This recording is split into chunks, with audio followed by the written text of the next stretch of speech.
Pardesi Beats.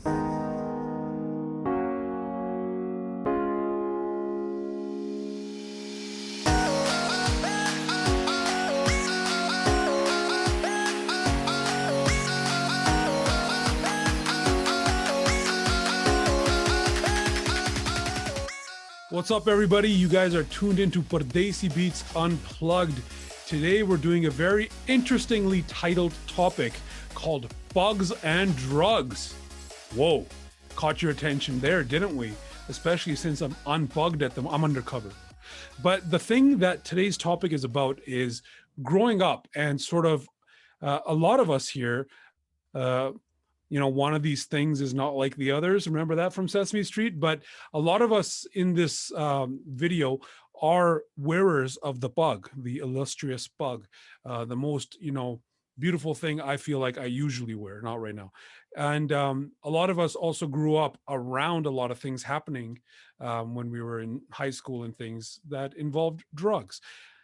So this topic maybe has a controversial title called Bugs and Drugs, but it's really about us growing up and our identity here and a little bit of how we experienced life being wearers of bugs and arguably being surrounded by drugs, for lack of better terms. Does that kind of sum it up, Fun. boys? Yeah, Let's do it. Drugs, certain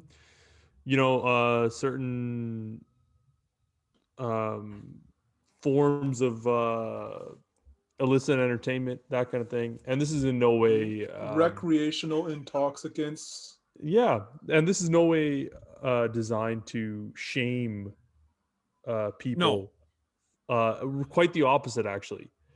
It's actually a real thing that we're talking about. Like it happens. Yeah, we're basically we're trying to humanize the aspect of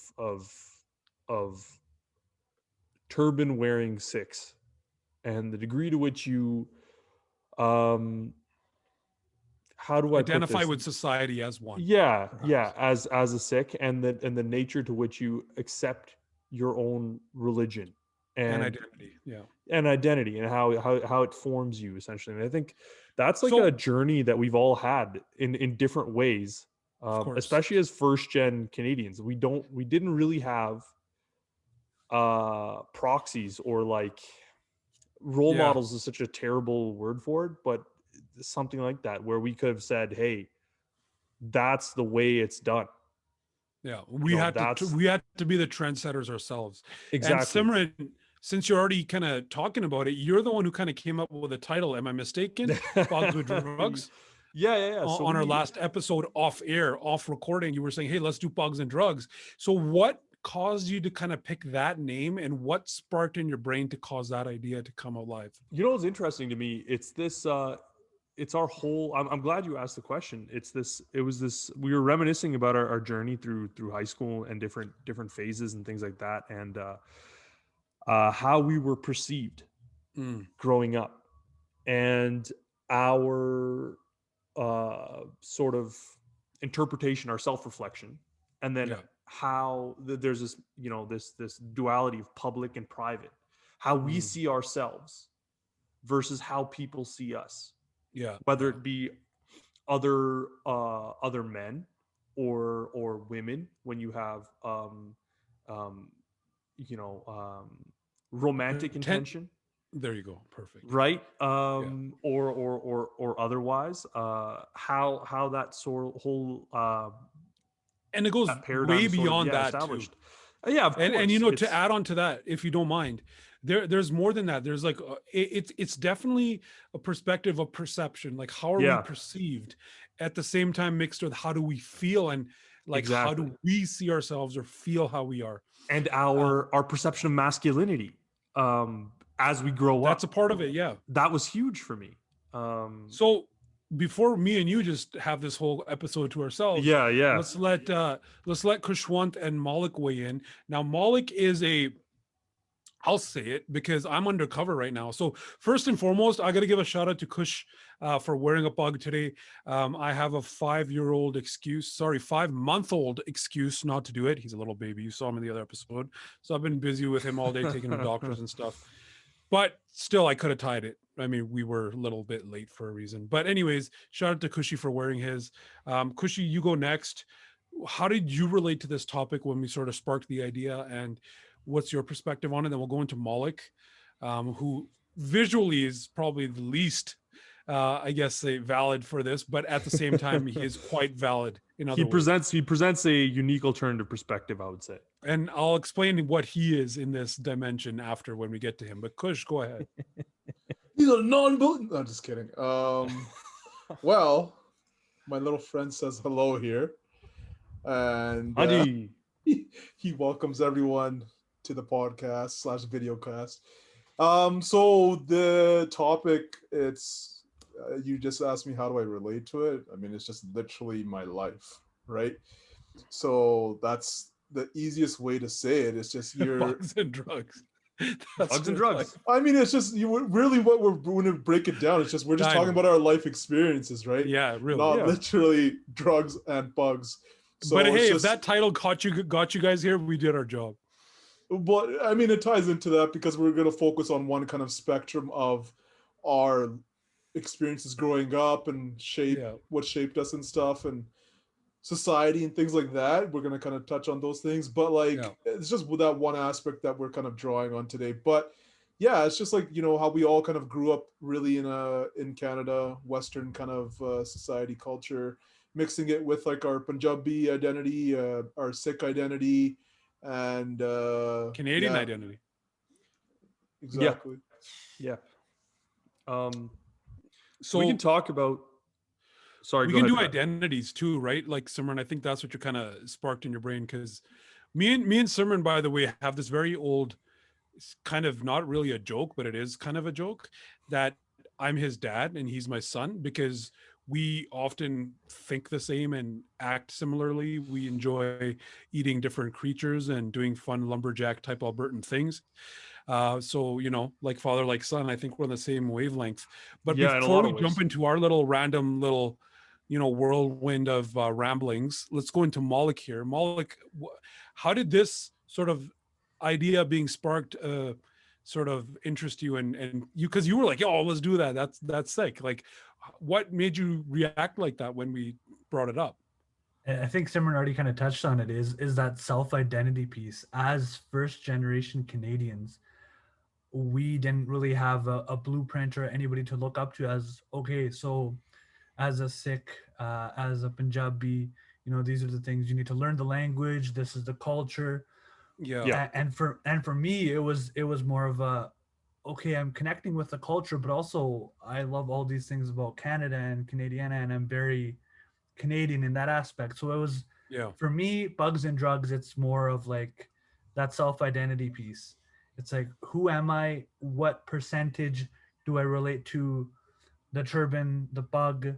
What percentage do I relate to everything else that I've grown up with, grown up around as well? So for me, the cool thing, sorry to cut you off, go on. No, but I was going to say the cool thing with you is that we were doing, you know, a topic about superheroes a few episodes ago, and one of the superheroes, well, not a superhero, but a character in the Marvel universe is the Watcher. And he's this cosmic being that watches things unfold.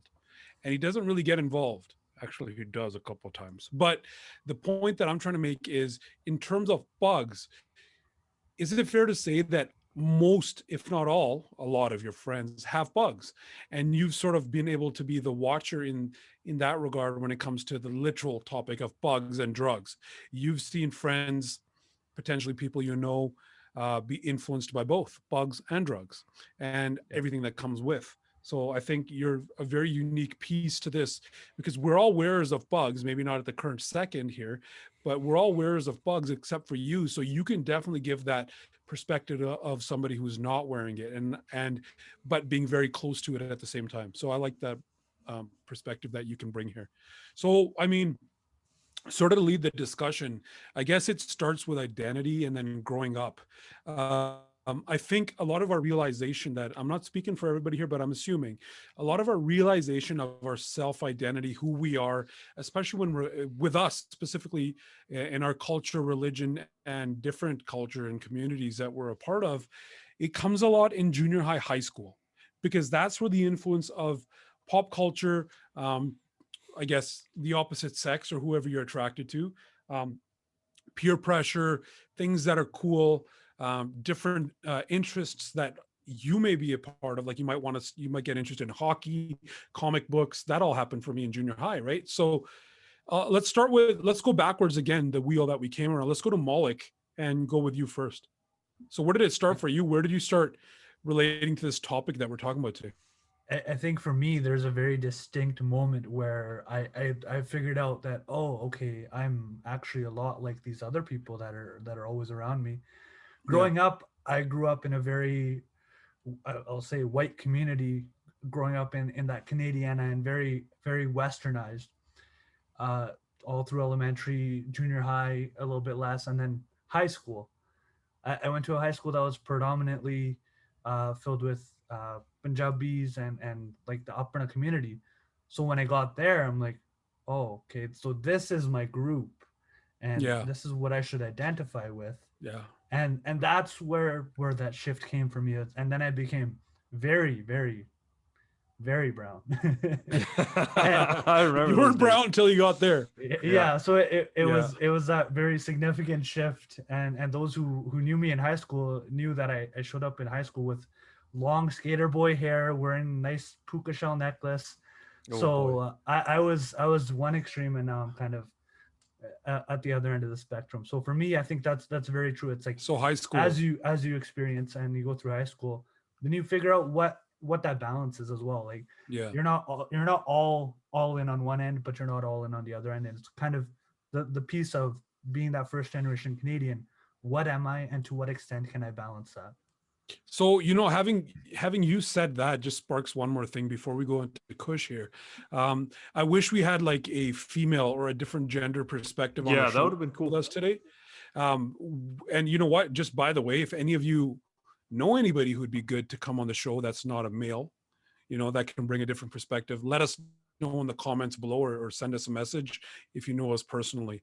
But definitely would have been nice, because there's definitely because we're all dudes, right? We're talking about this from our perspective. So it's a very dude-sided show, but we can definitely further it with a female episode or a female perspective later. I think I'd love to do that to kind of bring that balance, but thought I'd say that. Kush, go ahead. What about you? Where did this kind of link, for you? I think I know this, but I'm being biased.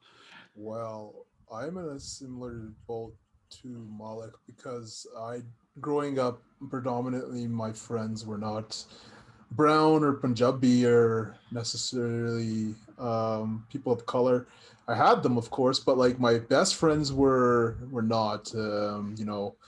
My best friends growing up in elementary school was Josh and Leslie, Caucasian male and a indigenous male. So like it wasn't necessarily that Punjabi style there, but the cool thing was like our cultures are as mixed because we'd go to each other's house. Like those guys used to come over in the morning, watch my mom do my hair, get my juda done. My mom would feed them roti in the mornings. I would go over there and see kind of how things are there, right? So like, I don't know. We'll explain later why we're laughing. I don't know what specific commentary. Okay, so all I'm gonna say is, imagine you're a Punjabi kid. Forget being sick. That affects it too. You're a Punjabi kid from a sick religion, going to I guess, for lack of better terms, a white person's house growing up as a kid. Just culturally, and you're like, so what? much different. It's just culturally so much They different. don't have that vibe here. Like, this is freedom. Yeah. This is what freedom feels like. Bro, my mom would always compare. Like, when we would go grocery shopping, she would tell us like, no, this you can't have. I'd pick up like the chocolatey, like sugary. She's like, no, this is for white people. And she'd make me put that back like right away. Like, no, Pop Tarts. Okay, no. That's actually a very funny point, Kush. That going to their house, but yeah, continue. Well, anyways, like so we're just and so then and then I didn't like brown girls either. It was like I was into white girls, Godia, right? Yeah. And then still are, aren't you? Well, I'm a man of all at this point. I'm open to all. Hey, by the way, if Jeannie Bouchard is watching, hit him up. Oh, Eugenie Bouchard, yeah, yeah. Anyway, Shooting for the so then moon. like in junior high, I still my core group of friends were not necessarily Punjabi or Sikh. But I saw them a lot more in school, hung out with them more, met some good friends that became extremely close friends or best friends now. Yeah, Malik was there as well. Malik actually I met before. We used to do Taekwondo before. But You said Taekwondo? yeah, he Oh, was back in the snap. day when Okay. him This and is his sister, and then I think this Master is Sugan, Jafar. our faith. sister. Yeah. Oh, you Yeah, went yeah, in? You went he there was there. He too? was there. Yeah, Oh, did I beat you up ever? I don't think I you weren't doing I it like then. no, I also quit after like 2 months. I'm like, Oh, no, I don't want to. okay. I don't. Yeah, Anyways, he sorry saw guys, me. go on. He saw how fierce I was, and he's like, I can't do this. Yeah, he saw the Um, Sings doing things there. So sure. Yeah, So I saw the anyways, Canadian earthquake. It was yeah, the Canadian earthquake out in effect. So yeah, junior high was kind of the same. Um, anyway, like I still remember the names of all the white chicks I had like crushes on and stuff. name Uh, them full names. no, it's all good. And then so, anyways, high school is like when I kind of like I didn't play football in my last year, my grade 12 year, and that's the year I kind of started hanging out with more brown folks, because I wasn't doing anything else like during my lunches and stuff, like outside playing football with my buddies. I was just like kind of bored, right? Because they're all on the Typical team at that American point. high school kid right there. No, I don't know about that. But I'm just saying. I have a side story to that, but if we have time, I'll tell it. But anyway, so yeah, that's when I like some of my like homiest of homies are were part of that crew.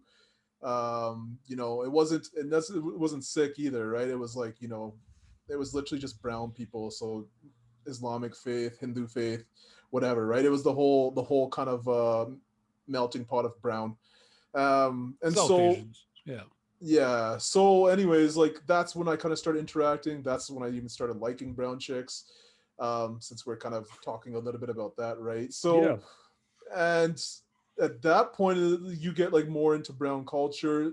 University, it's like um mostly hung out with brown people, I'd say. And then I started getting involved like in student groups.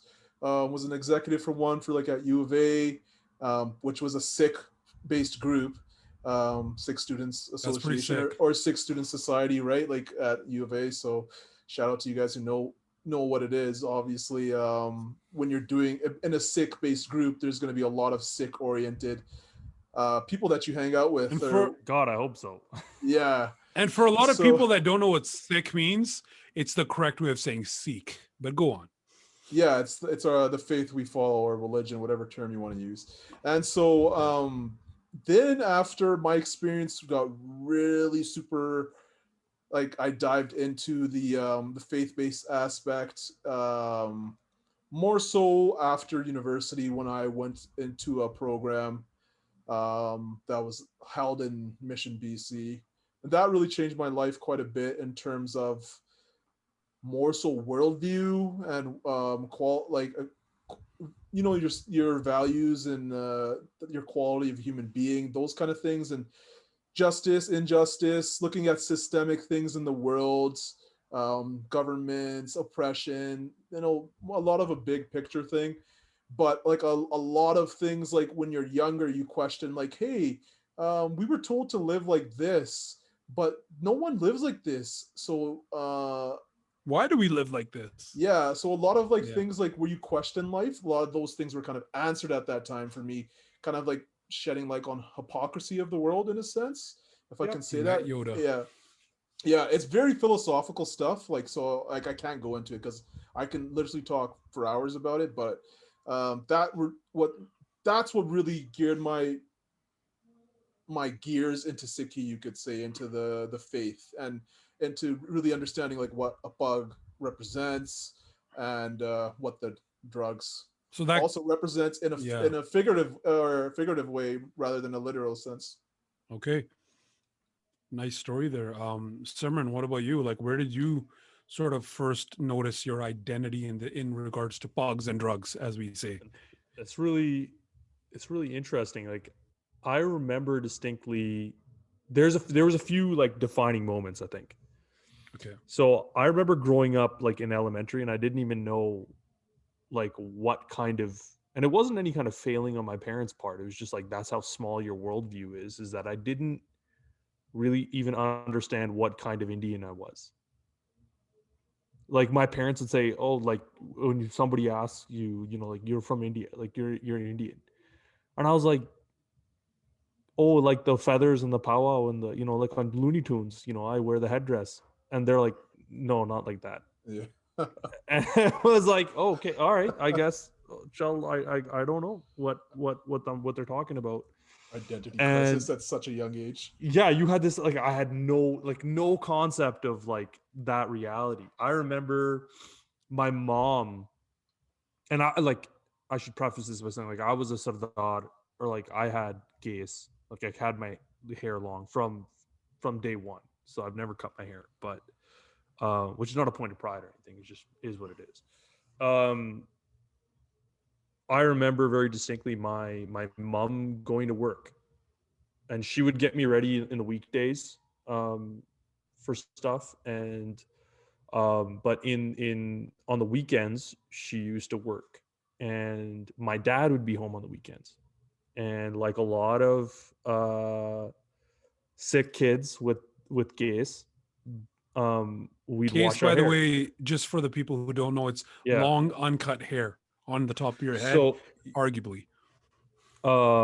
yeah, arguably.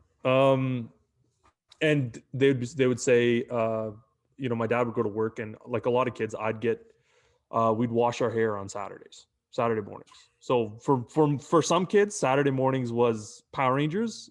For us, it was Vision TV and me getting my scalp ripped apart by my dad, trying to comb my hair in the Oh morning. man. And he didn't know how to do my jura. He's a guy who, you know, he used to have gaze, and when he came to Canada, he cut his hair. Um, Not a big deal. He's kept it short this whole time, but he ties a bug when he dresses up. I'll get to that later, but uh, but he knew how to braid my sister's hair, and so he would braid my sister's hair, and he would braid my hair. And he didn't know how to cook, so what he would do is he would take us around, and we'd go to McDonald's or like whatever. We'd go out to eat on the weekends. And I remember very specifically, we went out one time, and I think we were standing in line to register for soccer, like it was soccer registrations back at the old Millbourne Mall. And Mullig knows the story pretty well. He's already laughing. And this little girl kept calling me a girl. And I was like, I'm not a girl. And my dad's like, you know, trying to like smile his way through this misunderstanding. This little girl was like, I was like 6, she was probably like 4 or 5. And she's like, no, you're a girl. 100%, you're a girl. And I was like, you gonna want to take that back.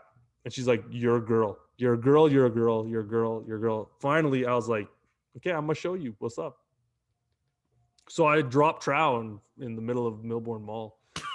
And yeah, I showed this girl. I was like, I ain't a girl. So that was my earliest like Malik knows. Malik knows. This Malik was the girl. Times. Malik was the girl. Because anytime someone comes over to my house, this is the story my parents tell. I shouldn't have been surprised that was the outcome, considering stories I've heard from your mouth. But damn, it's 100%. You know what's up at this point. Oh my god! But that is so the fact that I've seen Simran as that kid with a different lens. I'm a little bit older than you guys. Yeah, you've kind of watched us grow up a little bit, but like I kind of have, and yeah, like and I can only imagine you doing it because I've seen you at that age. Yeah, like because I was like, you gonna learn today, and she learned. Why did she call you a girl? Like, did you have your hair down? So both my sister and I had our hair down. Oh, okay. And it was drying it. Yeah, because we were drying our hair. You washed it, and my dad didn't know how to do my jura. He didn't know how to do my top knot, my bun. And So Juda means you tie your hair in kind of like a braid coming out the top. You put a bun. It's a top knot right there. Yeah, it's a top knot. Yeah. So, and that's the traditional way young males in the Sikh faith would typically before even our religion wear their hair. But hey, yeah.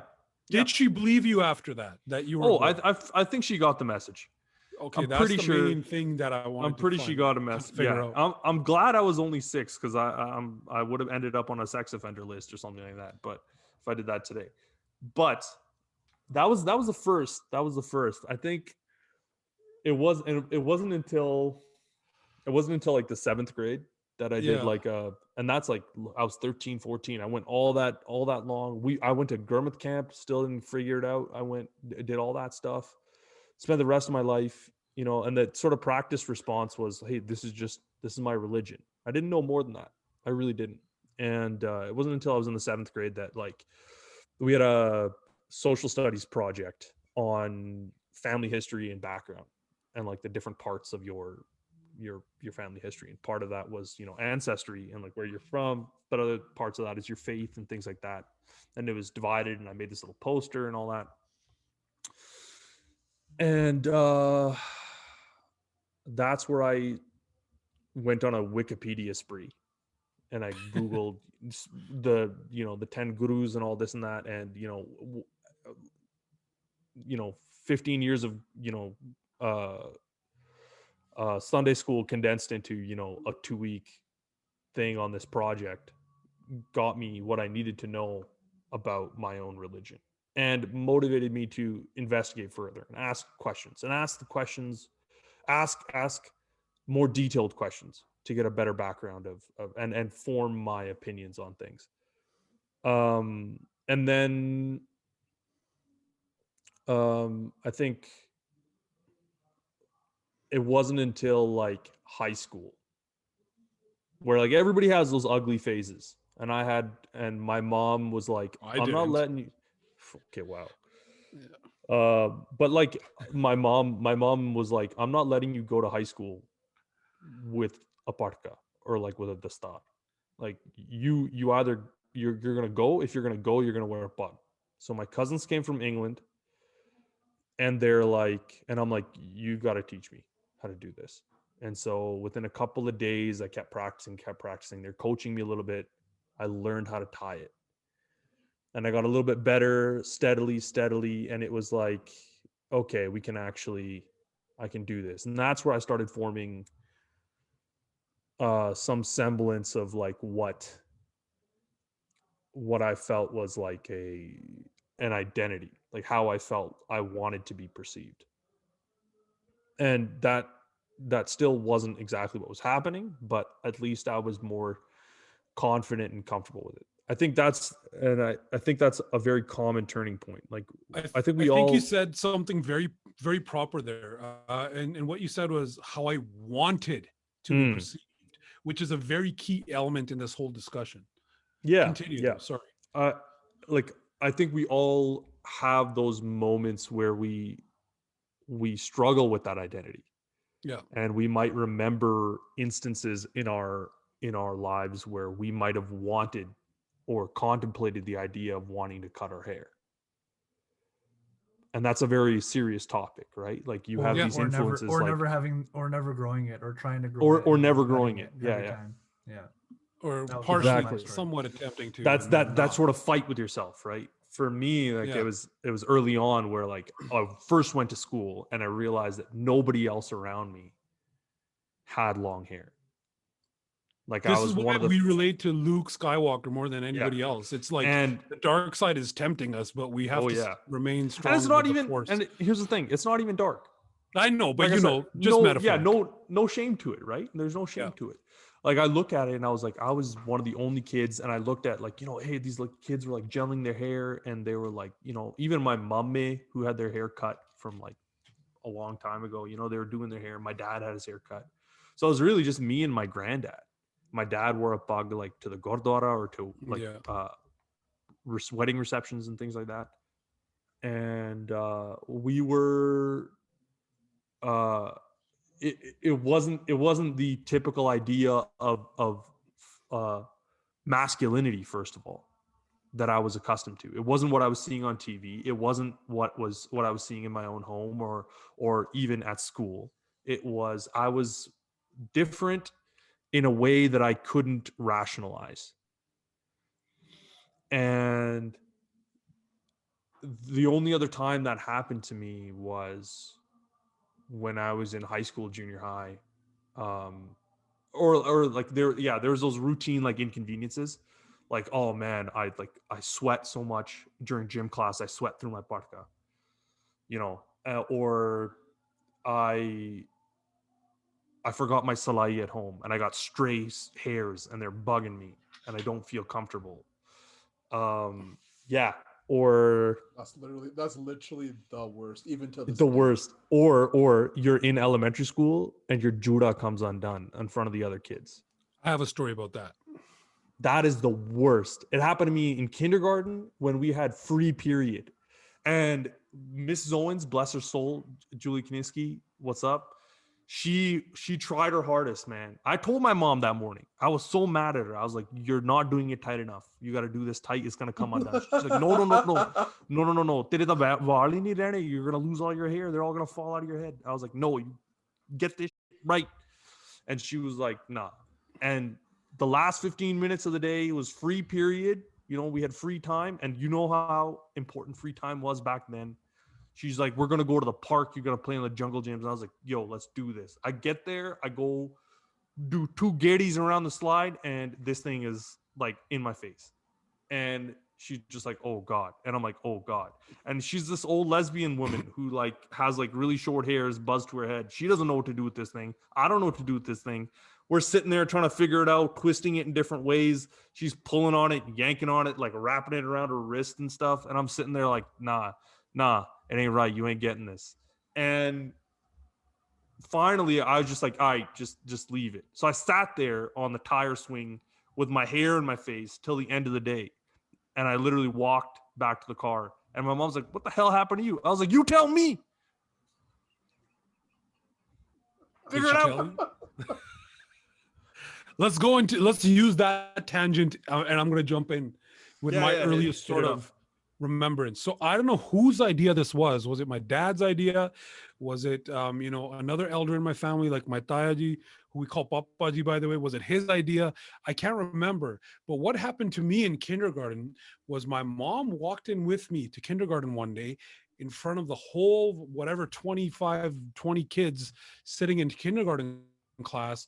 She opened my hair. She took my partka off, opened my hair, and she did it in front of everybody and said, "This is what it is." Right off the top, like right from the get-go, she's like, "This is what it is." Keep in mind, this is 1988.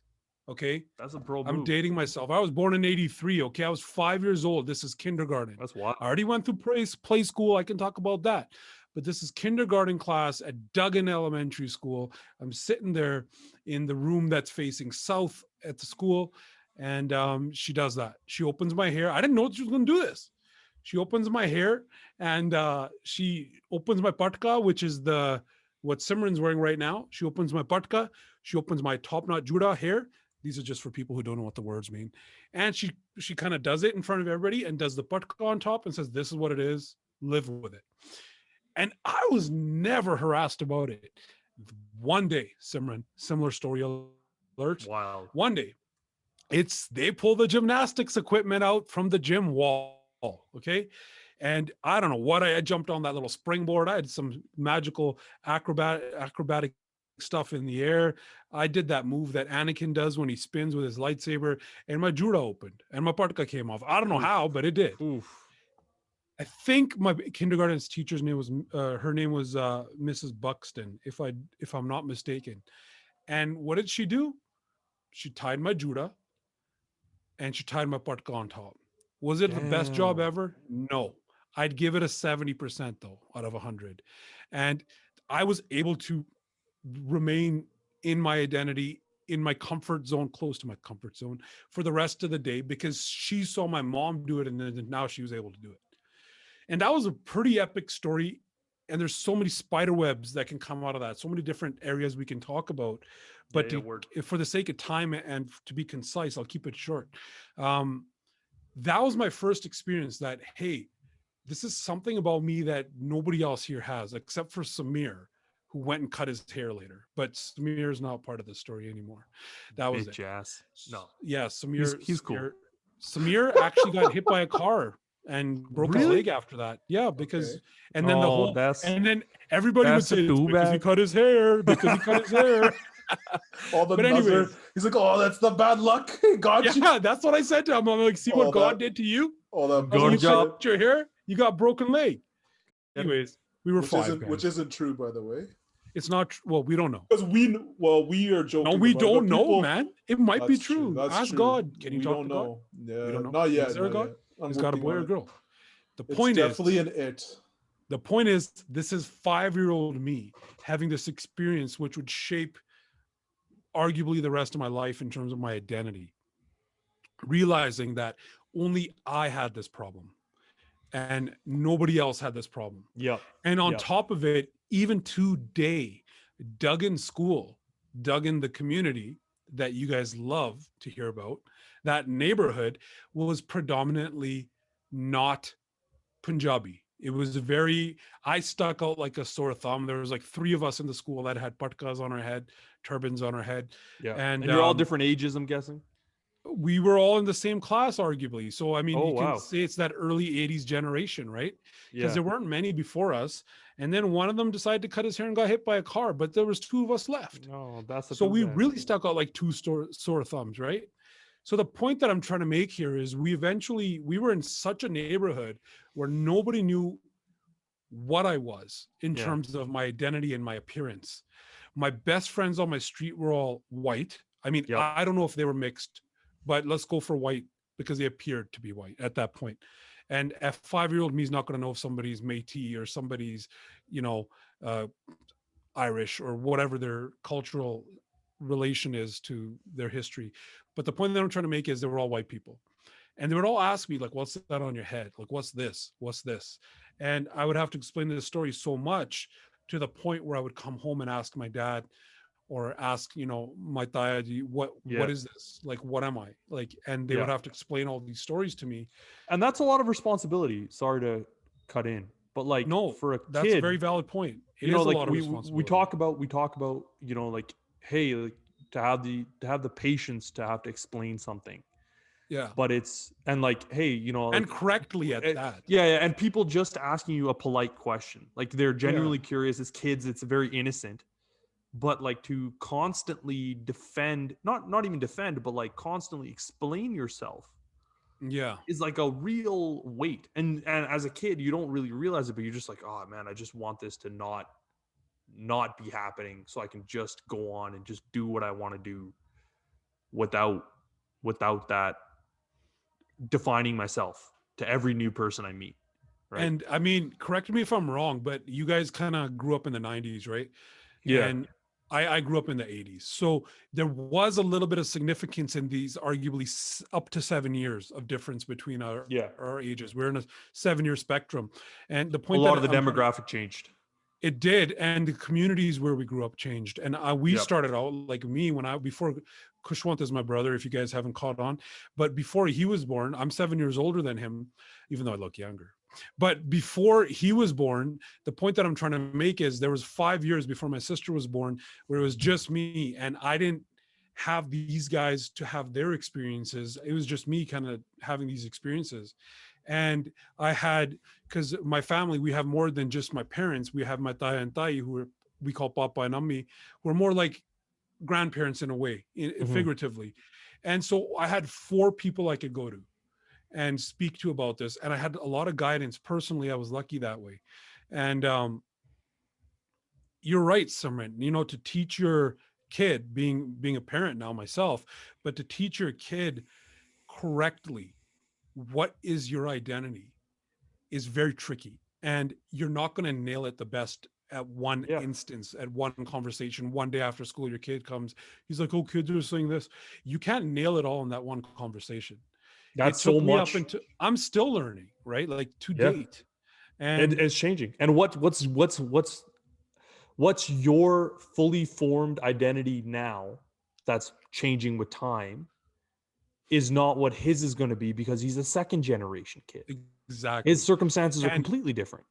exactly. So the Plus, other plus thing is, also the information that you're getting from your parent is their perspective as well, Yeah. and their yes, truths. There's as so much well. to that's it. where I was going with this. So it's not all encompassed there as well. So what you're intaking is limited in a sense from those But sources originally, and they change.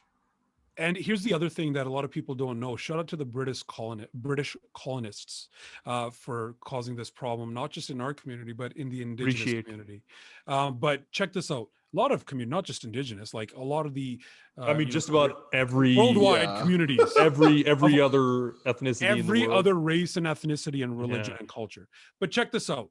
So my family, going back, went from India, northern India, Punjab, to East Africa, which was a colony by the British, Tanzania, Kenya, and Uganda, East Africa. They went from there, let's just say Punjab to East Africa to England, and then boom to Canada. So then there's that perspective of the African Sikhs or the England Sikhs, or then there's a straight from Punjab Sikhs, right? They all have Pretty different. sure there's a vaccine for that now. I'm sure there is, but I'm like there. It's Sidhu Moosewala's Moose tape. Listen to that. But the thing is, there's so many different perspectives of being a Sikh, of being Punjabi. And then if you go to England, because Simran, you brought up your cousins from England, that's why this sparked in my brain. And now we're sort of off our intros. We're just going to get into the regular conversation. But like if I talk to my England family, their culturalness, Indianness is way more closer to traditional than what mine would be being Canadian, right? It's weird that we see different Sikhs and Punjabis in different parts of the world and how traditional they are to, Yeah. compared to others, right? Even compared to Punjabi people in Punjab right now. The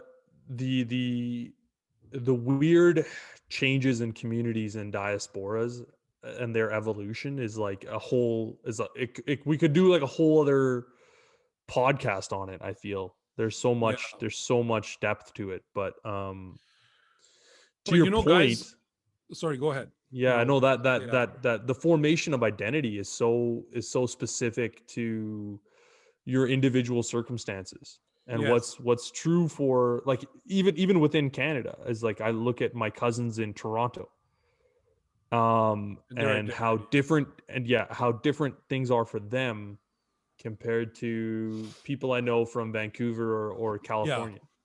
Well, that's the thing. Like you look at Punjab, right? Punjab is like this little tiny little state in northern India, which is cut in half. Half is in Pakistan now, half is in India. Shout out to the Punjab United. But the point that I'm trying to make is Punjab is so geographically small, including the Pakistan one.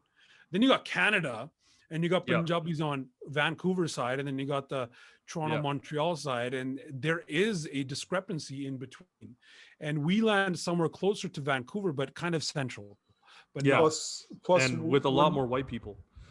Yes. Yeah. Plus, we're not even taking into account time, right? The relative of time of terms of how the scope has shifted, right? Like, so you just mentioned Punjab is some small land that's kind of in half, but before Punjab was absolutely massive.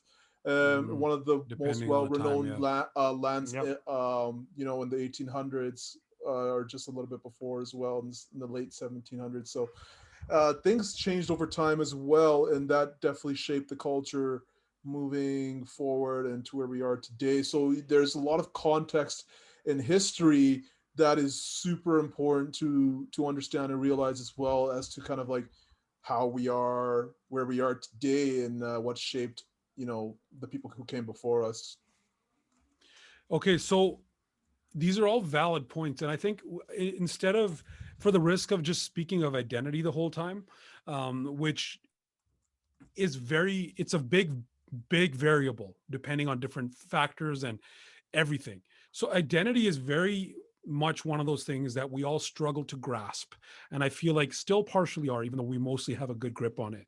So identity aside, the aspect that's the Paghs aspect, let's just say, Then there's the drugs aspect. So Paghs and drugs. So where did the drugs come in? I want Malik to speak on this because Malik was the watcher of the Paghs and drugs ordeal around his group of friends. So Malik, where does this come into it? I think we've kind of already touched on it. It's tying into our identity as how do we fit in this community that we're not necessarily a part of, but we want to fit in. So what Kind of was happening? What did you see in that regard? So, and I think the biggest piece here is the conformity. So it's conformity. I like that word. Yeah. It's like, okay, so these individuals are doing this. I want to blend in a little bit more with them. Maybe I should go this route. Or it's kind of talking like to Kushi's point, or me and Kushi are similar in this sense. It's like, I found this path through religion, so I'm going to follow this way instead. And it's figuring out that identity, and that's kind of what led to that divide. And like you mentioned with your friend that got hit by a car, it was that piece of identity. He cut his hair, and yeah, a lot of times, and it's not necessarily always the case, but a lot of the times, that's kind of, it's that pressure of how do I fit in. And for me, it's kind of my personal experiences. I can count the number of times I've tried to grow my hair out, to have a juda, to wear the star, and the number because of a lot of times people don't know you relate to that actually more than you appear to relate to it. Yeah, can I say that safely? Yeah, I would agree with that. And I think that the difficult part with that growing up was I wasn't necessarily getting bullied by individuals that were from outside the community. It was bullying from inside the community. And that's a big thing too. Yeah, that's a big thing. The other thing, and this is kind of talking to Simran's story about his dad not being able to tie his juda. Nobody in my family knew how to do a juda, so my hair was, I mean, down to my shoulders. At that point, I should be able to do it, but I had no idea. There was no YouTube or any blueprint for me to follow. Be like, oh, okay, this is what I can do, and I'm good to go. The mullet was in back then, by the way. Yeah, I mean, a young babu. It's still in. But I think that the drugs aspect, I think, is it really ties to that conformity and finding that identity. A lot of people try to conform or find their identity by relating to those drugs aspects, but then there's also a lot of cultural pressure from, like, and I don't really want to get into it, but there's, if we look at different communities, like we said, Vancouver, Toronto, yeah, everybody has different perspective of what a Punjabi or what a Sikh looks like, and how he behaves. Their lifestyle. Like, do we go to the clubs? Do we buy the Mercedes, right? Or is it what is it, right? So I think that piece also has a huge, the identity ties straight into that drugs, I think. Malik, you said something very important, which was like a lot of people were bullied. And I'm going to tell you this quick story that my wife actually told me today. It was kind of ironic that it came up today. And it was about this kid that moved from Africa. That's what they thought, but he had an Indian accent. So maybe he went from India to Africa and then here. And she grew up in Winnipeg, right? So he comes to Winnipeg and people make so much fun of him for having that accent, for appearing darker. A lot of, Africa, India, you come from there, you're going to be darker than growing up here. The sun's out more. Being darker and having the Indian accent and being skinny on top of it. Well, the sun dries you out, guys. So he was bullied so much by his own people. These are Punjabi people, right? That he turned to becoming a drug dealer to look cool. Now, did he look cool? He did to everybody except the Indian people. Everybody thought he was a badass. Everybody thought he was a cool guy. And eventually a lot of our people, community, Punjabi people, Sikh people, let's just stick to that before we get too broad, went into that world, the drugs world. And at my time, when I went to high school, it was weed, it was marijuana, okay? And there was other things too, but those guys were like, they're too far-fetched, right? But that was a cool thing to do and or have that item on you. Now it's legal, but back then that made you cool. And that's where identity started shifting into a more, I'm cool, but then why are you trying to be cool? Are you doing it for that girl over there, or are you doing it for your boys who keep making fun of you? And why are your boys making fun of you? Why is your own community and people that are arguably your people bullying you? And that's something that happened a lot. But it's peer pressure as well. I'd And I think that's, I'm going to quickly jump in with a story here. I think Kush really touches on it. It's that peer pressure aspect. So looking back in my childhood and the people I grew up around, I can say a lot of them fell into that path of drugs, regardless of their skin color. Yeah. And a lot of them, it hurts to say, are no longer with us because of that lifestyle. And I think like what Pat touched on, it's like trying to conform to that identity, but sometimes it goes completely awry. And we've seen that not only in other communities, but predominantly in Vancouver, Toronto, and other areas in our community too. So I think that's a really important thing to touch on too. And it's not to suggest that, you know, being a Sardar or like wearing a pug or somehow being more attached to these values somehow separates you from the possibility or somehow teaches you how to be better or not even better, but like doesn't take you down that path. I think that's a real fallacy there. Religion is not an excuse for proper parenting, for strong community outreach, for healthy ways of having outlets for young people. And I look at you know, our own culture and our background. And Malik, you're well aware of this with your professional background, and that's like our the proliferation really of alcoholism and drug addiction in our culture. It's maybe not weed, but you know, we know the number of references regardless of like of theme, go to you know, opiates. We talk about alcohol in particular. It's pervasive throughout our music, pop culture and of Punjab, and folk culture too. I think that's maybe a little bit externally amplified, you could say, through you know, maybe things like you know, Bollywood certainly has a hand in that, definitely at that proliferation, but it's not like it's on Bollywood.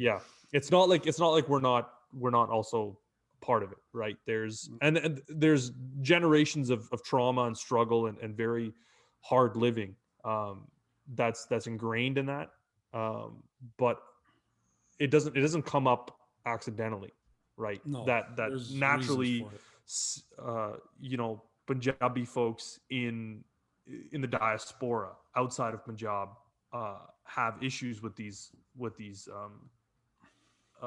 things and their ability to cope with these sort of things.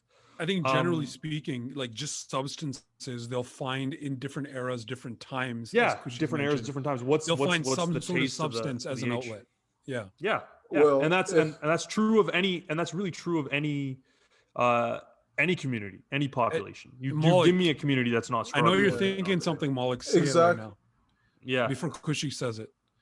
Yeah, and I think what Simran is touching on, it's that culture piece, and then if you don't fit into that culture, you get ostracized. Yeah. You don't drink, and for me, that was a huge thing growing up. I've never drank in my life, so growing up looking the way I look, people already automatically assumed. They assumed, he's that cool kid that drinks and does all these drugs, but it was like, oh, you don't drink? I can add on to that. Who are you, right? He's that Punjabi singer that does praise every morning. But and I think that's also where that self-identity piece comes in. It's like you as first generation, we don't have that blueprint of, okay, so I don't drink, I don't wear the star, this is my route, this is what I'm gonna go. Yeah. Or I drink, I wear the star, this is the route I go, and that's normalized. There's no normalization of anything. And I think that's also a really difficult place that we get put in. Kushi, you had a point too now. I cut you off, but go ahead. I was gonna say, like, even if let's zoom out even more. So we talk about peer pressure here, right? So like, why does that peer pressure come in the first place? It's because as a society and culture, so we're focusing on us and as a Western culture here when I'm talking about this. Yeah. People abusing substance is normal. It's looked as a coping mechanism. Let's talk about 9 to 5 workers who go to the bar after just to get Blow have off some some steam. drinks. Who have some drinks so that they can be like, oh, f my Unwind. boss, man, this guy was such Yeah. a douche today or something, right? So things like that, you're already turning to substance, right? So it becomes ingrained in you. Not everyone does it, obviously, but I'm saying there's a lot of people who do, right? That's why bars are popular and different things. You go for different reasons, of course, but that it becomes almost like a thing that creeps into you subconsciously. Yep. And none of it is inherently wrong, but there's such a culture around Yeah, it. And but then, I think it becomes a to Kushi's thing. point, Right? Yeah, it becomes with a thing, Kushi's yeah. point, like coping mechanisms, like there's substance abuse, but then there's also healthy coping mechanisms. So Yeah. it's finding that balance. I think is also Yeah. important Yeah, too. Like going to a and bar I think after largely- that 9 to ties 5. into. Sorry, go ahead. No, I was just going gonna to a say, bar like, after 9 to 5 is fine, right? It's and then you add in the cultural aspect, then add in the substance abuse. And that's kind of where it blossoms into something. There's even also this bigger. one element that I feel like we don't really see much. It's that, where did this start? Let me just finish this point, okay? Because I know I don't want that answer yet. It's, think about this. When you're an immigrant coming from, let's just say, Punjab, for the sake of our discussion that we're having, you come from Punjab and you go to England. Okay, I'm specifically using England for a reason, because this was very happening in the 50s, 60s, 70s. Okay, you would go to England as a Punjabi immigrant, immigrate to England, or emigrate to England, depending on your perspective, and you'd become British. And it's very common in the British culture to go to the pub after work and watch some football, soccer, okay, whatever it is. It's very common to do that, have a couple of beers, go home. And this is in the British culture, general Britannic culture. So our people would do that just to fit in to that culture. So you're coming as an outsider, and this can be applied in every different country, everywhere, Canada too. Okay, so you'd go for poutine here, whatever. But the point that I'm trying to make is, the outsiders coming in, so the Punjabi people coming into white man's land, which was stolen, but anyways, and trying to fit in there, and then them doing that individually, then meeting their friends and getting them to do that, and then it just going down generations. Like, where did that originally come from? And that's kind of hard to just put one finger on, right? Yeah, I never really even like thought about it in terms of origins. I just see it like as it's more of a societal thing, like, and Yeah. that's where the peer pressure kind of drips in. Whether you're doesn't matter what race or religion you are, Yeah. it's like each kind of individual has to deal with it really, because like it's what sells as well, right? Like like how many ads did you used to see for cigarettes like when we were growing up in the 90s, Yeah. because that's when it was prevalent. And also things like every mainstream songs, man, just like all your top 40 drugs, Getting crunk. alcohol, pop bottles and this and that, and being pop promiscuous as much as you can. So all these things are being promoted, right? So there's a culture there. Yeah. So it's not surprising to see things that you see, and then temptations that you have to deal with, and then you yourself thinking and struggling with your thought process to be like, okay, is this the way to live life?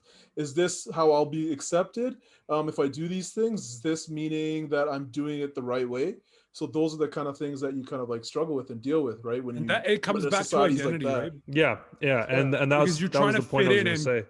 Yeah, you're trying to fit in and develop that new identity, which is interesting, right? So the cool. Go ahead. No, I was just going to say, to your point, bringing it back to identity. We talk about how like it's bugs and drugs. Like, how do you rationalize all of that temptation, that the idea of fitting in, these cultural aspects, all of this stuff with your interpretation of Sikhi, and how much of it you want to accept into your life, and how ardently you want to follow things, based on all of your interpretations of Gurbani, and everything that comes under.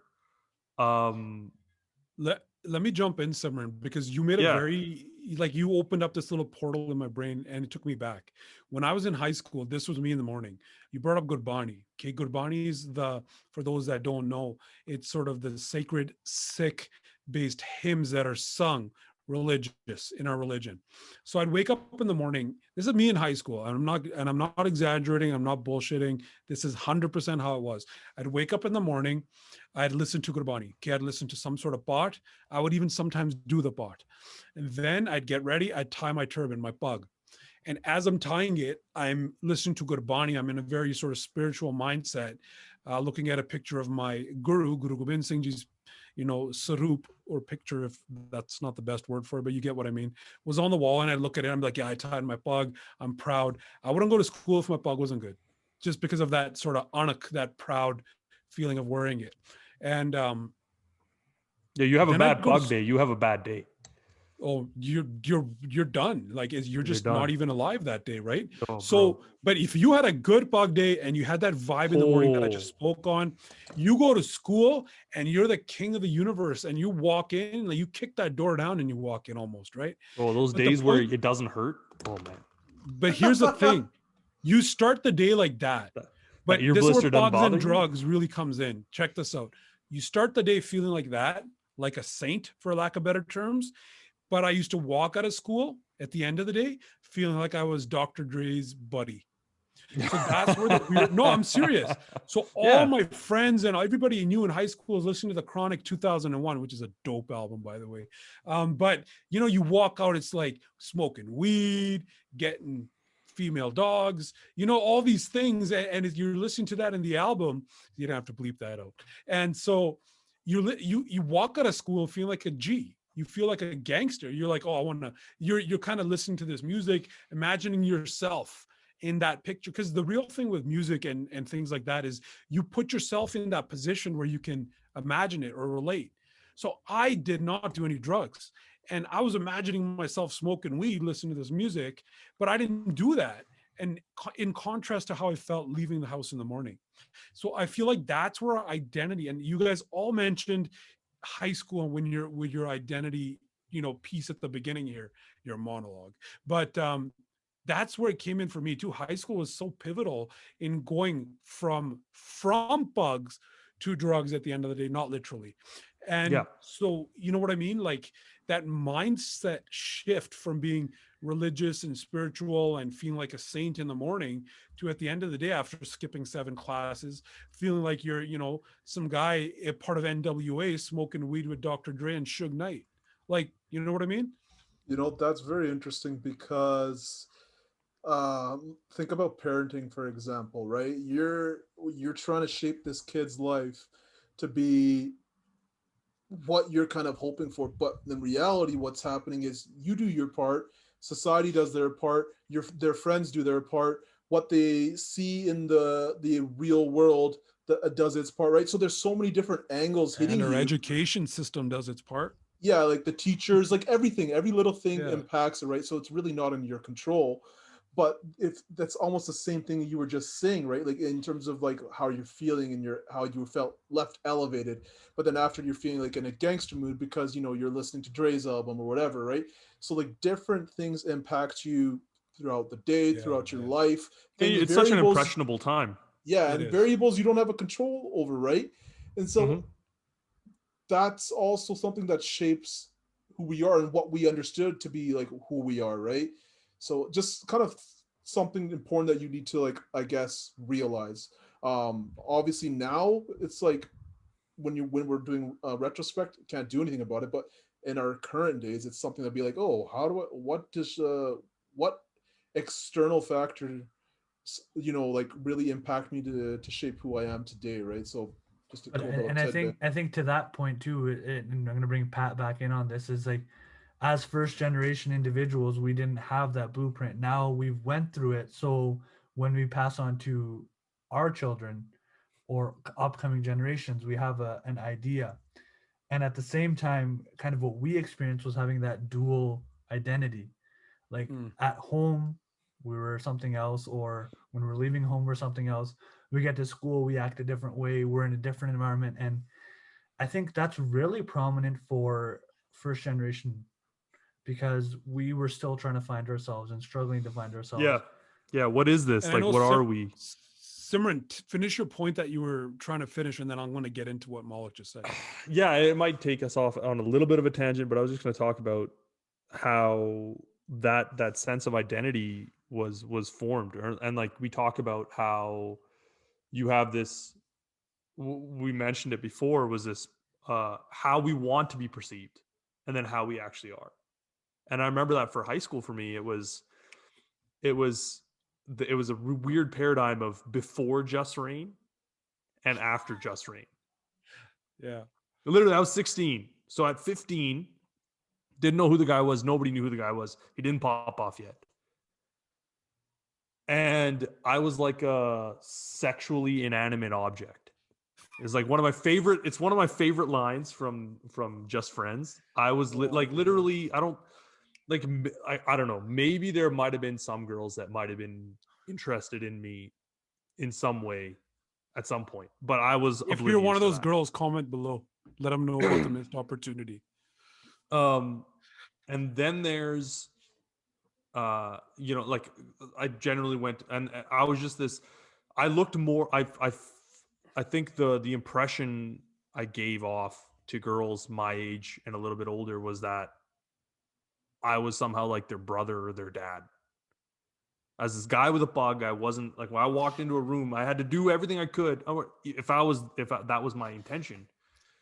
Girls, all I gotta say, Simran, let me jump in, and I'm not derailing your point, I'm adding to it, is, honestly, girls in our generation growing up, like, nothing against the girls, nothing against what they were thinking. Everybody was in a different mindset and different purposes. And I'm not trying to shame but anybody. a lot of you girls at that time really derailed people who had Paghs and their confidence in different ways, unknowingly. Don't get me wrong. This is if we go too far down this road, we're going to turn into like an incel podcast, and we don't want to do that. But what I'm trying to say is that you basically they would chase Shah Rukh Khan and Hrithik Roshan. I'm like, they would never that's the impression of like male sexuality at the time, was like these wax smooth dudes clean with short hair, like faux hawks, all that stuff. And then there was me coming out of gym class and getting ripped for how hairy my legs were for some reason, or like, like my body hair, or how like sweaty I was, or this and that. And to be fair, like junior high Simran was pretty gross, but high school, when I started wearing a Pagh and stuff, and I figured out what I was doing, where like my beard was starting to come in a little bit, and then you picked up. I felt confident, but I didn't necessarily feel attractive to the opposite sex. And that's another thing. That was part of it. And then all of a sudden, Just Rain comes out, and it's like, oh, here's a mainstream, like cutting edge example, context, a role model, or a proxy for how turbaned six can be viewed. What? And all of a sudden, it was like overnight, and it was like, oh my God, you remind me of Just Rain. Oh my God. Worst, oh right? my God. And I'm just like, yeah, I'm not. But then he came out with that video, was just like, I'm just a guy. I'm not a, was it? I'm not a Gyani. I'm not a Gyani. Yeah. I'm just a guy. Yeah. And I was like, yeah. Because they're like, I remember that kids would call me Gyani. Yeah. School. And I'm like, don't call me that. Like, you don't know what that word means. And that's not what I am. Because I didn't walk through life pretending I was saintly. Yeah. That was one thing that was impressed upon me. Is like, I'm not going to live without, I'm not without flaws. And I don't pretend to be without flaws. I grow my hair, and I've accepted religion to the best of my ability and to the level of comfort which I'm capable of. You know what I mean? And to be compared to something that important, like nowadays everybody calls themselves Gyani or Sant or this and that. There's a lot of people running around in different places, and we won't get into that. But that's what a I mean whole other is that topic and a whole other at show. one point, yeah, Yeah. that title meant something, It did. and It still does, but yeah, I it get still what you're does. saying. It still does, and to someone who understood its importance, I felt that was even me in high school, like arguably, like you can say maybe not a generation above you, but maybe you can say you're senior in terms of school age, right? So even me, like I graduated. I don't care if it dates me. Like I like my gray hairs, guys. I graduated in 2001. Okay, from high school. J. Percy Page, shout out. We put the cameras up in that place. Not me literally, but anyways, the point that I'm trying to make is I would walk down the hall and all these dudes would be like, Gyani. Yeah. It's like, what the hell, dude? Why are you wrecking your own? You're stupid. Like, why are you saying that? Right. Yeah. And I would be like, do you even know what that means? Like, it means somebody who has the knowledge of the guru to pass on and decipher for you. Do I look like that? Coming maybe in the morning, I feel like that, but I'm leaving here with Dr. Dre, you know? And it was so, it was interesting because that connotation somehow meant that I was viewed as something entirely, entirely religious. Yeah, well, that's like what that I mean. That I wasn't a person. I was just this symbol of a symbol. Religion. Let's keep and it so at that simple. means, yeah, you can't look at me and have a normal conversation, or I'm not allowed to date. Here's the thing. Now let's go back. I'm not allowed to have faults. But here's the thing. Like, so your interpretation of like, hey, you go to a wedding reception and you have guys in Paghs, like older men. They're having their drinks. There's people dancing. Yeah. Like, so here's the thing, Simran, you didn't, like, you had Sarjeet Bendrakia doing his but thing. He was not mainstream. Just Rain. You brought up Just Rain. Yeah, he was not mainstream. That's not mainstream in our paradigm. Okay, and this Just Rain was mainstream in our paradigm. Whereas and Just Rain normalized it for a lot of non-Punjabi people. And even he felt the pressure. And he did. And he still, I bet you, arguably still feels it. But the point that I'm trying to make is, like a point that you brought up, that Malik brought up about generations and the future generations. I'm just trying to tie the 2 points together here. With Just Rain, like, and I'm also trying to bring up a point about how girls affected our sense of identity. Like, he's a Gyani, he's not Hritik Roshan. Oh, he's not. Yeah, he's not about that. But you know who really, like, before I get into the guy who changed it, could you put your background back up?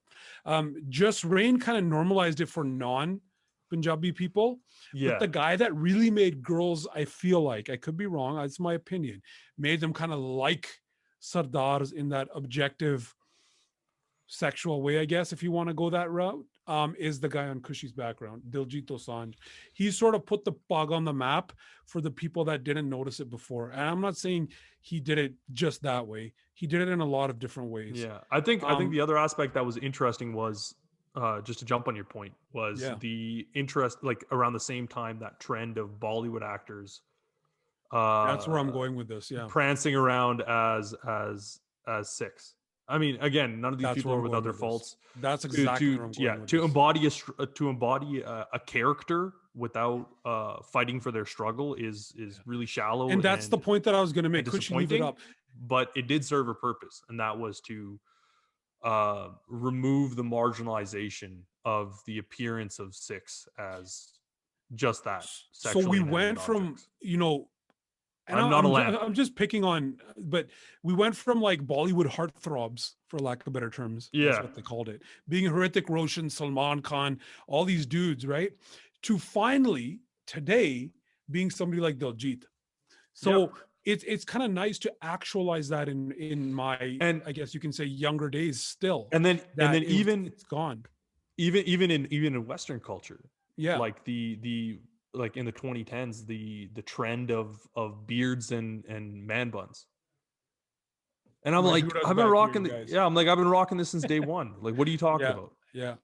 Like my Judah and my Dari, I've had it since day one. Like, what are you talking about? We're all sitting there like, yeah, like where did this come from? So I was just like, not to scream cultural appropriation. Yeah. But it was almost hilarious in a sense, like I've gotten, and again, this is not to sound like I'm complaining. I've been pretty happy to not have to deal with that kind of person that wasn't capable of viewing me as something more than just what I look like. Yeah. So Malik, I got a question for you based on what me and Simran just went on our little individual collective rant on is Malik as the watcher. Now hang on. I do want to say this. I know this is a good one. We got those questions I think one of the weirdest, most backhanded compliments that I've ever received from anybody was, "Oh, you're like not bad looking for a guy with a turban." The amount of times I heard that, and it was always like a backhanded compliment. It was always from a brown girl, which was the interesting thing. So Malik, you bring it back to like this idea of like being discriminated against by your own people. This weird sense of like internalized racism. Malik, you're gonna tell us your. Sorry, you're gonna say your thing, Malik. But the thing is, Simran, I had compliments from non-Indian, meaning Punjabi, India origined people, saying, "Hey, you know, they didn't ever. Anytime I got a compliment saying that I was, you know, attractive to them, it was never for a guy with a pug. It was just you're attractive, period. Yeah. But it was our own people saying you're attractive for a guy with a pug, or all the guys with pugs, we like you, and this other dude. Everybody else is what? Like I was like, why? Like, why are you putting me in such a? That is literally a backhanded compliment. Thank you. And the interesting thing was my female friends, they've insisted they've gotten the similar reactions. Like, how many of us can remember that one girl, or not one girl, like a lot of girls back in junior high school, you know, before you learned how to like, you know, wax your eyebrows or, you know, deal with that mustache or those sideburns, a little bit of body hair, or, you know, you had a little bit of a darker complexion, and they didn't necessarily get the same kind of attention. You're very that typically pretty girl got that didn't exude that idea of Western attractiveness. And then I'm sure, and now, and I know this, that the girls have heard, you're pretty for a brown girl. Oh my God. Yeah. This exotic, this, and then like you get the, you know, like you either get the fetishization of attractiveness, like, oh my God, so exotic, so ethnic, this and that, or you get the complete shame of it. And it's this weird duality. And then, you know, we talk about how those sort of things are in vogue, you know, dark, or what is it called, like thicker eyebrows and pretty much Nicki Minaj, you know, like well, like, no, like, I mean, like you're more like, there's different looks out there. Like some girls are rocking thicker eyebrows. Like now it's like you have white girls like, oh my God, I would kill for your eyelashes, your eyebrows, this and that. I always kept my eyebrows thick. Yeah, same. But no, but I get your point. That's just things that were hated on once are now sort of, and that was just a perspective from someone who grew up with a sister, with a little sister, which we all did. That, seeing that those issues, and how we fight with them as well, as kids with turbans. And then Malik, like you had the unique experience, at least in this forum, where you were just that, you were the observant. How did you view that time, as far as like finding your sense of attractiveness and your sexual identity, and then how did that compare to your relationship with your religion and your peers? Like, I mean, I went to high school with you, you know, Kush went to high school with you. Like, where was that for you? Kush didn't go to high school with us, but Kush, we kind of grew up together. But I think the interesting piece for me is, I'm going to spin it in a different way, because for me, my identity has always been struggling with religion.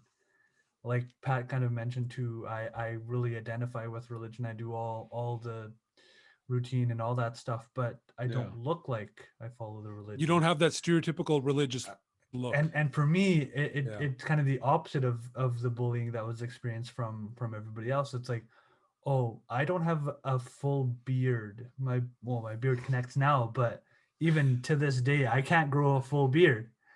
So every time I wear a bug, I look silly. In my head, I look silly. Well, yeah, in your head. In your head. I've been telling right? you look fine.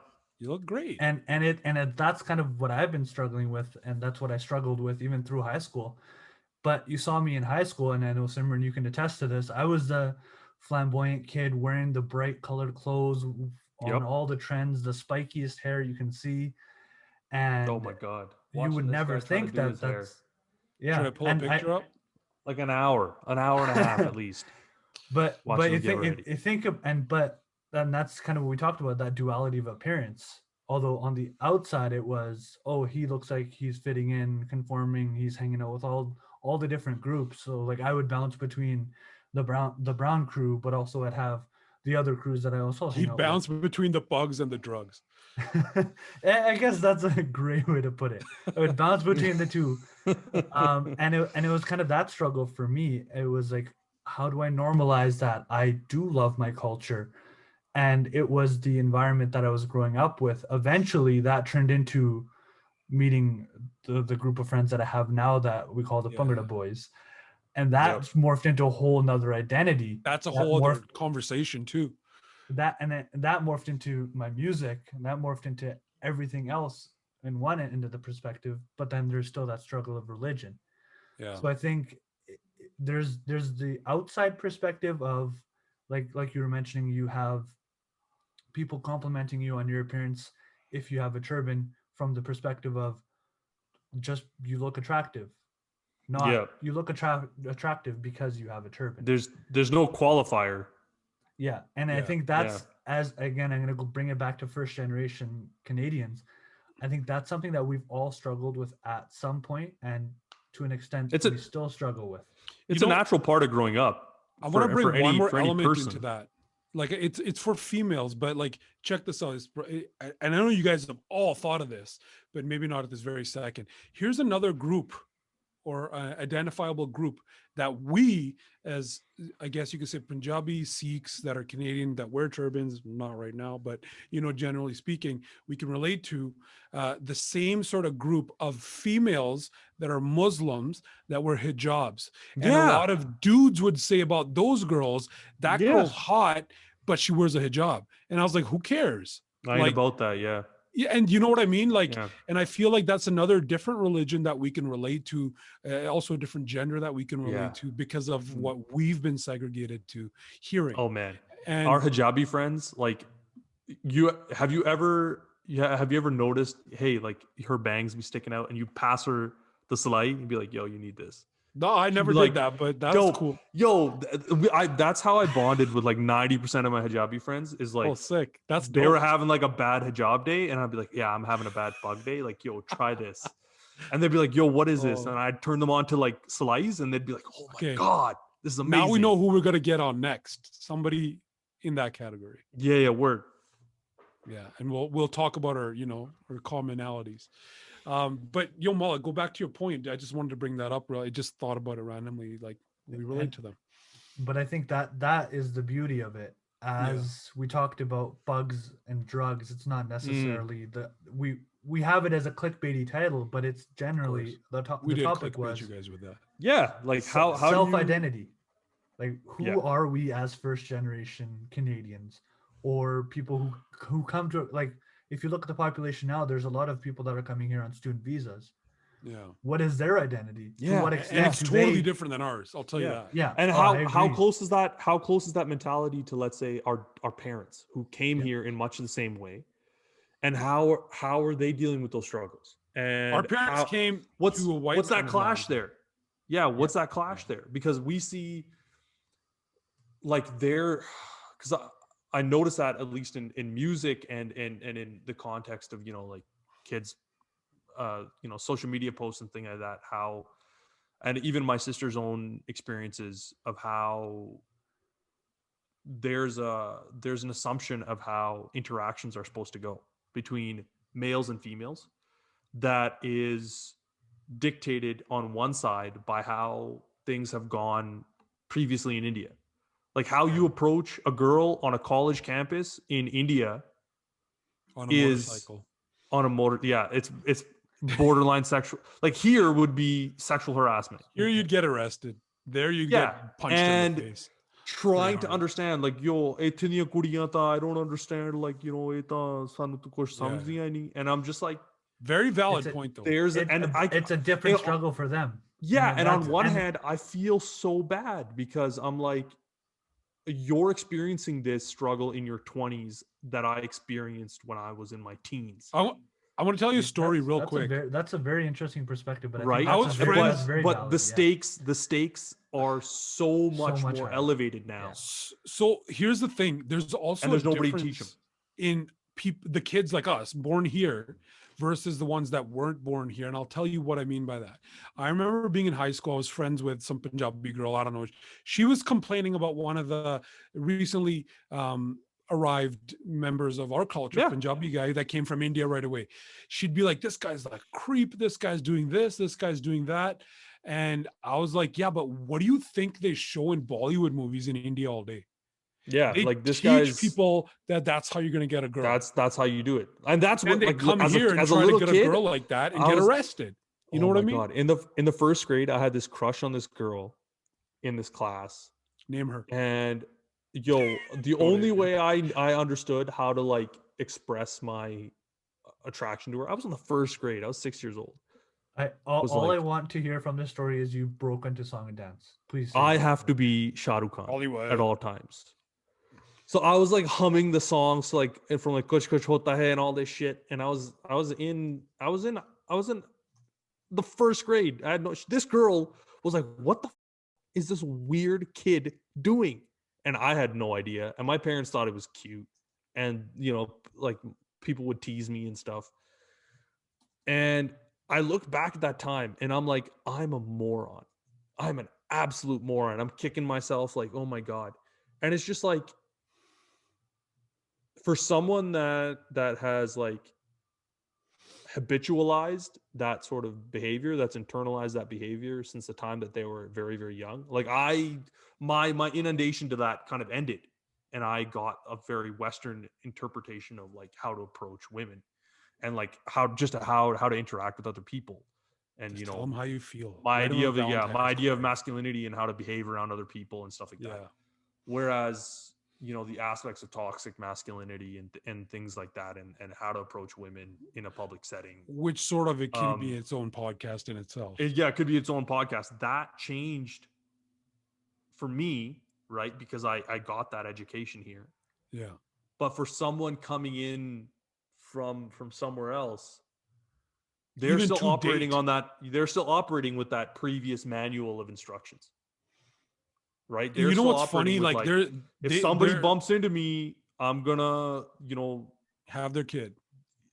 Or like One mere naal akh malaiya, and I'm like, that's it. She's mine. Bas hor na lave onu hath. That's it. Yeah. And it's just like, bro, you're struggling here, and I'm watching you struggle, and you're making it tough on me because there's that constant in the back of my head, and I'm sure. Kush, Pat, you're aware of this, is that you're always thinking in the back of your head, I do not want to be perceived as creepy. I never had that. Dude, more so than anything else. I'm serious. That's fine. If you never had that, that's fine. Yeah. But I do not want to come off as a creep. No guy does. No guy does. No guys with sense of that concept. That specific form of a creep. Yeah. The Bollywood creep. The Bollywood creep. Yeah. And you know what that is. Like girls and your girl, if you have friends that are girls, please, guys out there, help yourselves. Have friends that are girls. It'll make you better people. You'll hear their stories and you'll know what not to do. Just ask them. Yeah, you'll hear them and you'll be like, oh my God, I'm so sorry that happened to you, that someone would make you feel that uncomfortable. Yeah. And then you'll remember the time you did it to another. And then you flash back, and you're like, and then you'll have to find that person, say sorry, and then it'll like, work oh out. my God. But you can't even do that because that's also creepy because you track someone down from 10 years ago. Not like that far. But that's what I'm saying is just like you have this And that's exactly it. Like, you know how you are, you know how you want to be perceived. You have this idea of yourself in your head. Hey, I'm Diljit. Yeah. Okay. Yeah. But what you could be is Balwant from India, who, Bhagwant Man is just leering at girls in like Cameron Library. There's that weird dichotomy. It's like what you think you are and how you are perceived. True story, eh? Yo, who knows? Kush, what was your point? I don't know if Simran's done. Oh, sorry, Simran, are you done? I know. I was just gonna say, like, you gotta. I feel for those guys, and there's that dichotomy there. There's that duality. But you also have to understand that you exist within the Venn diagram of all these other viewpoints. Like there's so much about you that isn't just how you present yourself outwardly. There's other people's experiences which affect their impression of you, and so you have to be aware of that. Yeah. And that's a struggle. And if there's kids out there listening to this, I know there's some that resonate with some of this. Yeah, for sure. We haven't really provided a lot of answers, but I do want kids to know that, or like at least people to know that you're not the only ones that have had this story. And if we can be some semblance of I hate to use that word, but like, a role model, a proxy, somebody that's you don't need to base you don't need to base your whole life off of what we've done. Please, God, don't do that. I think but to understand proxy, that the proxy is the proxy, to understand that your struggles are not yours alone. Yeah, I think that, and these are very important. Like one last point on that point is these are very private struggles we have. Like nobody talks about this with each other. No, like these are all very like I'm dealing with it, nobody else is dealing with it. Yet here we are, 30,000 years later, all talking about how we all dealt with it, right? Yeah. And so that's the thing. So for the sake of time, Kush, let's make your point, and then I guess we should be wrapping up pretty soon here. Sure, but my point isn't going to be short because that's okay. I know that you guys just kind of talked. We just went into like we had a long conversation there, and I didn't have much to add because I don't relate to that stuff really. Like my experience growing up was not. Yeah. I never felt out of place. I didn't really feel othered, although I 100% acknowledge that it was totally there. But either I didn't care or I didn't realize because I was too naive or something, whatever. But for me, it was important to really kind of not attach myself or not get to know people or create friendships and relationships with people who essentially to who I thought didn't share like similar values or weren't quality people, right? Because I did not give a shit about your color of your skin, if you're tied a Pagh or not, if you're Punjabi, what faith you belong to. Lots of my close friends aren't the same faith. They cut their hair, some of them do drugs, some of them smoke, some of them drink alcohol. Like those things, we were talking about these things, and these aren't things that demonize you, right? They're just what you do.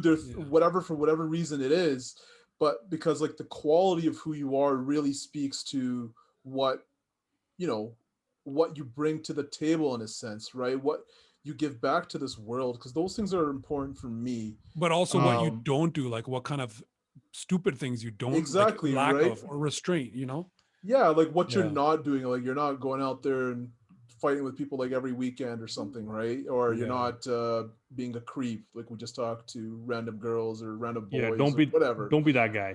Yeah, so my experiences was just through a lot of like just relationships, just through knowing I had good people, right?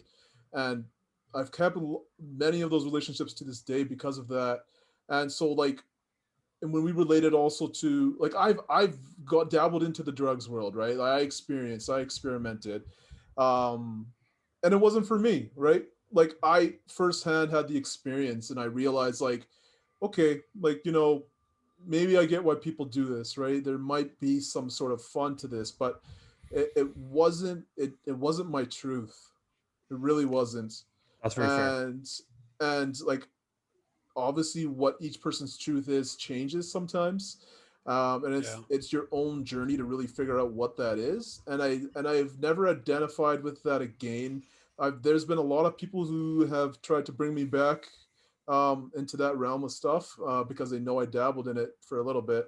Um, and it's just like, and you can even feel like certain friends are disappointed that I won't, Yeah. because of the good times, the That peer memories we pressure. had Yeah. when I was in that zone.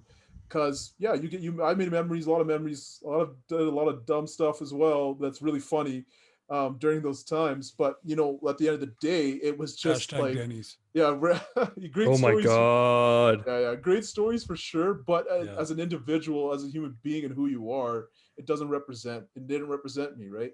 Yeah. It wasn't a Yes. part of your identity that You know, Exactly. and you I, you form I yeah, form I'm who gonna you want to be. toot Kush's horn a little bit. He's formed who he wants to be. If you meet Kush on the street at 2 in the afternoon versus 7 at night, you will fall in love.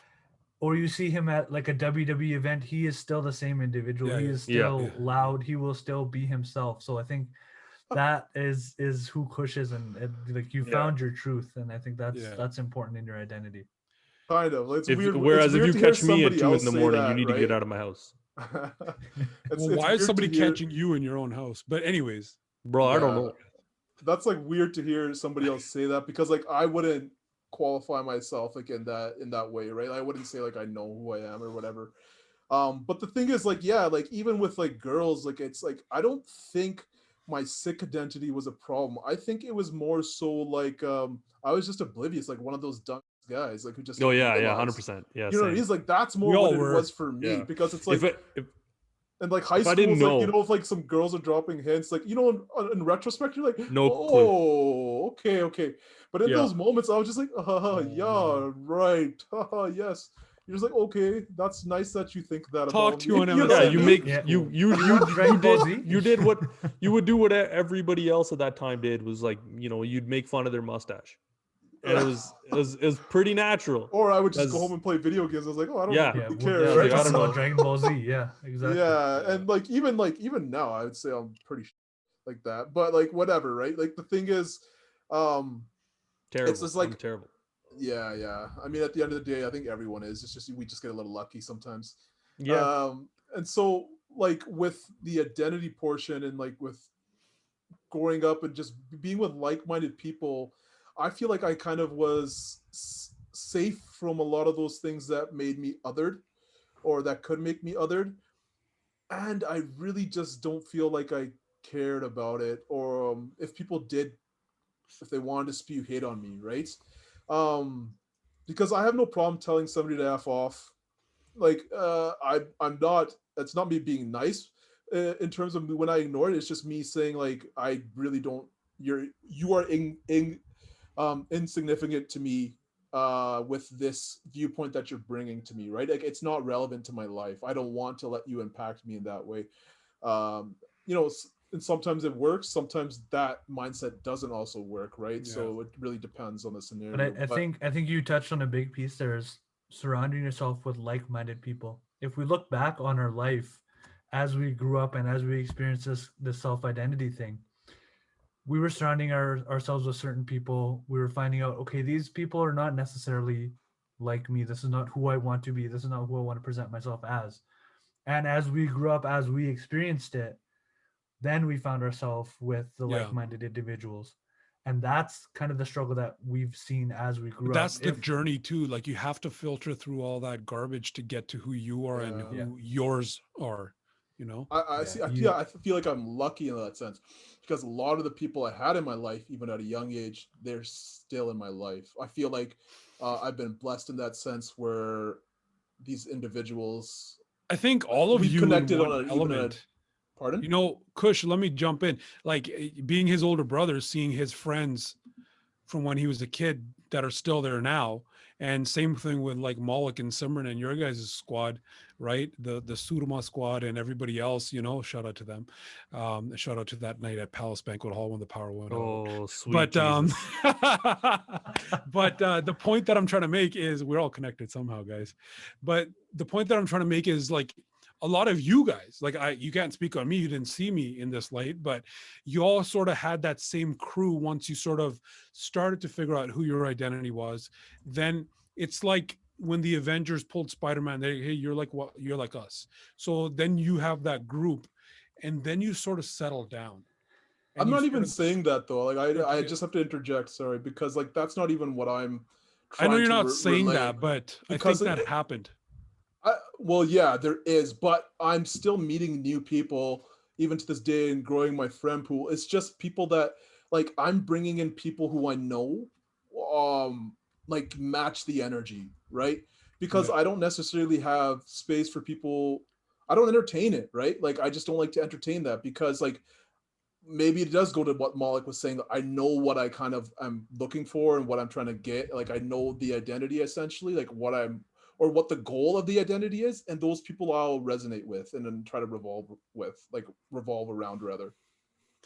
Okay, well, you know, I mean, I'm sure we can go into a part 2 or 3 or 4 of this topic in different variations and forms, but guys, I think, you know, for today's podcast episode, that's quite a bit of information and very valid in all fronts. And we already discussed a few different potential future podcasts that this can go into. There definitely will be a part 2, if not more. But you know, one thing I'm going to kind of end this conversation on, guys, is and Malik, I'll let you do a little bit shout out to our social media after, but you know, the way I envision myself being born and raised in Edmonton, Alberta, and I say this to a lot of my non-Punjabi friends so they can understand how I feel, is I feel like a cowboy who, you know, born and raised in Edmonton, Alberta. I feel like a cowboy who drives his pickup truck around wearing a turban. And that's how I feel. That's how I self-identify, for lack of better terms. But separate from that, but with that, I have my turban on, which represents a whole other realm of things that I'm not going to speak on right now, but that's a part of my identity. I feel like that with driving my pickup around all of our crops in Alberta, but I still feel like, you know, I'm the Singh, I'm the Sardar, I'm still a cowboy, Albertan. So having all that, that's sort of a topic of identity. Bugs and drugs.